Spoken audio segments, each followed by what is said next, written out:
Hi, my name is Terry Churchill, and I help people go from overwhelmed to overcoming and from stress to success in the area of personal finance. And I know this pandemic has caused a lot of financial stress for people. And for many of you, that's your reality. It's stressful. Like maybe you've lost your job or you are maybe furloughed, maybe not totally let go, but you're furloughed. And I just know in general, there's just a lot of financial stress going on right now. And trust me, I know what you're going through. We were totally devastated in the 2008 downturn. Financially, we lost everything. And so I understand what that stress is like, what that financial stress, especially when it's out of your control, when it's something that is the economy or the government or when you see things kind of crashing down around you. So I understand and I've lived through it.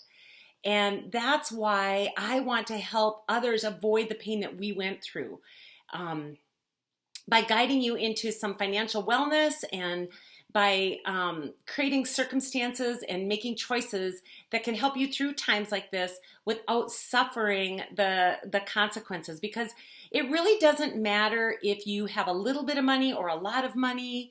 There are choices that you can make, and it doesn't matter what the economy is doing or what your job situation is. There are choices that you can make that can make the outcome better. And there are choices that you can make that can create the worst case scenario. So we made a lot of choices that ended up in the worst case scenario. So I have a really strong passion to help people avoid that pain and to make those choices and create circumstances around their finances where you can, I can give you tips, I can give you ideas, strategies that you can apply to help you in the area of money, no matter what's going on in the world, the economy. These choices are going to help create a better outcome. So I create these videos and I put them out on Mondays just to give you some of those tips and strategies, and hopefully they're helpful. If you find them helpful at all and you'd like to hear more, just go ahead and click like and subscribe. And I'm just getting started, so you can be kind of like a founding member. And I would love to continually give you these tips and strategies to help you be successful in the area of your personal finance. So with that, today what I want to talk about is there's three things that I want to share with you. And it's kind of personal to me because today actually would have been my dad's 83rd birthday. So he died a little over 3 years ago. And he just taught me so much in life just by how he lived his life. And so today, just in honor of him and remembrance of him, I wanted to tell you and talk to you about three things that I learned from him about money. Now you might be thinking, well, you didn't do so hot in the last downturn. Did you apply those things? Well, we don't always know what we know until we look back. And I think if I had applied some of these concepts back then, we wouldn't have gone through such devastation. Also, sometimes we have to learn it for ourselves, and sometimes there's other things that we don't know, that we don't apply, that kind of contradict or counteract the good stuff. So if there is too much negative habits or bad choices that are going on, which was our case, and then that combined with the economic downturn and the crash of the real estate market. But these are three things I think that in good times and bad times that I can apply and that I see a lot more clearly now. So in remembrance and in honor of my dad, these are the three things I learned about him or from him about money. So the first one is be generous. I honestly, it's hard for me to think of someone that was more generous than my dad. And it brought him so much joy and so much joy to the people around him. He just got an enormous amount out of that joy, out of giving to other people, whether it was his time or his money. He loved to pay for things. He loved to buy things that he knew would make people happy. He loved to give gifts, extravagant gifts. He loved to take us on trips. And it was really fun to see how generous he was, not just with his family, but with other people. And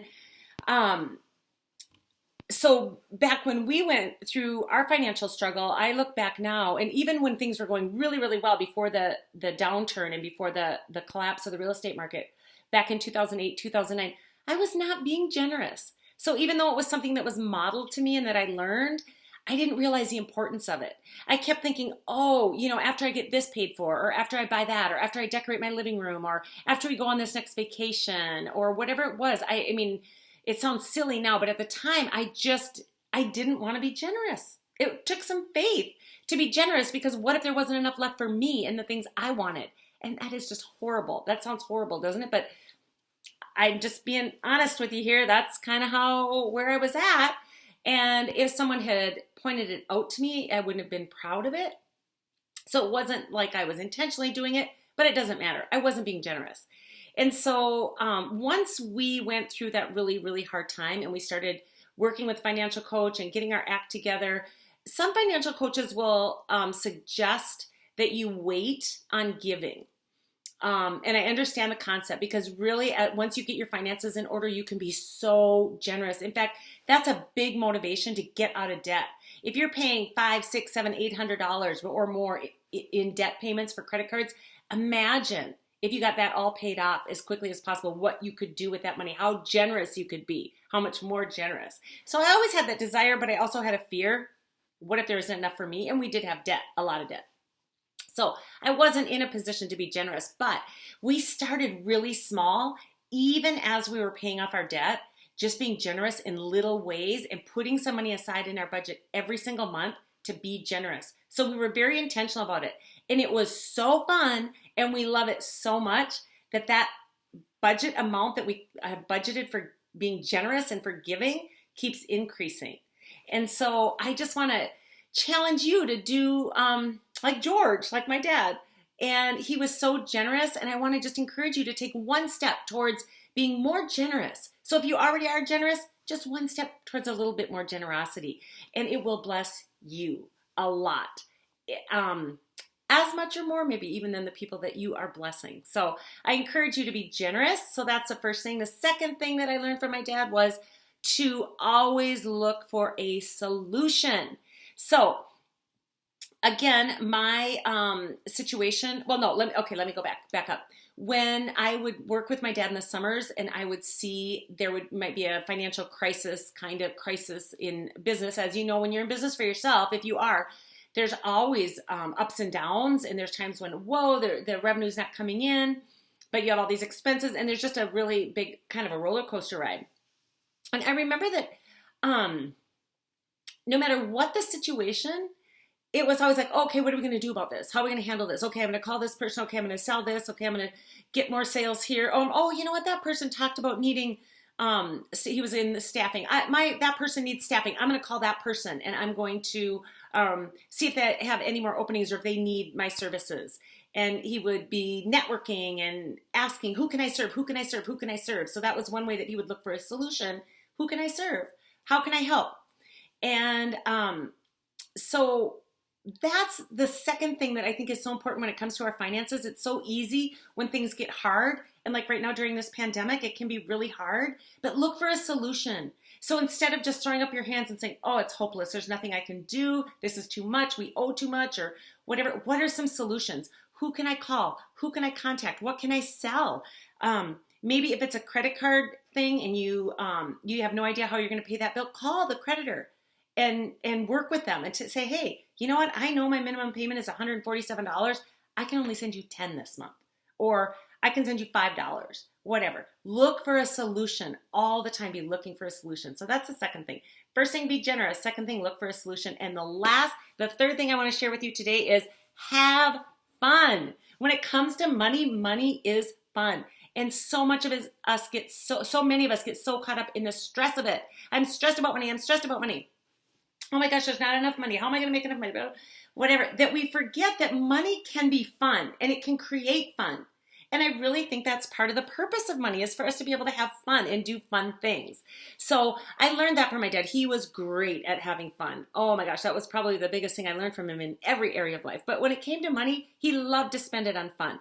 So he would make sure that there was always fun things to do. At one point he, decided to put a pool in our backyard. And I know not everyone can do that, but that was so fun. Many, many years of fun.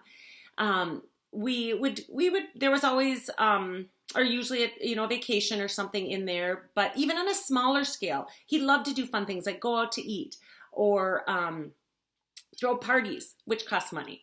So I want to encourage you to take some money and have some fun. And now in this pandemic, if you're under some economic strain or financial strain, you might not want to plan a vacation. I understand that. However, there's always room for a little bit of fun. And it doesn't have to cost a lot of money. Maybe it's a new board game that you want to buy that you can play with your family. Or maybe you want to have some friends over and spend just a little bit more on groceries to be able to serve them. Although I'm just thinking that wouldn't be social distancing, so you probably don't want to do that right now. But you get my point.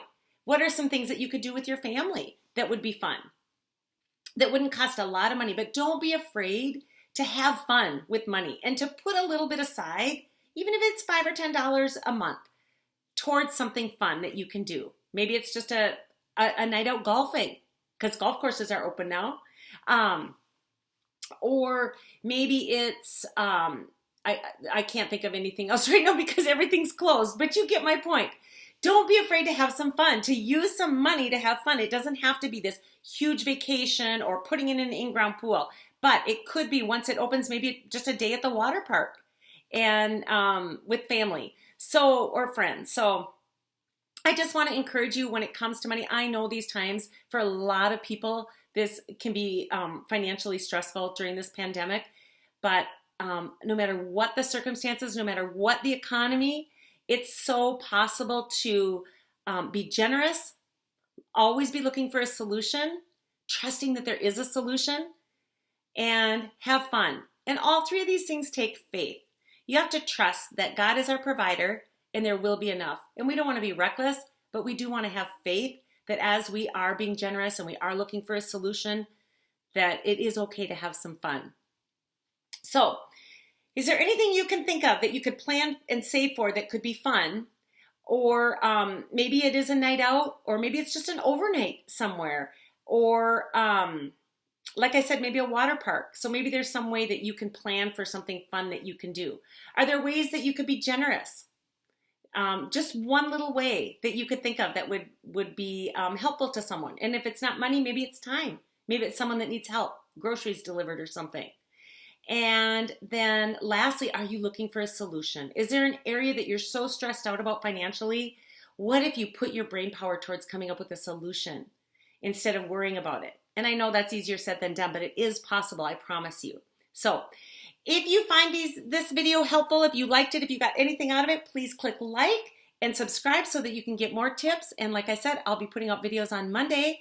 So I hope that you will join in.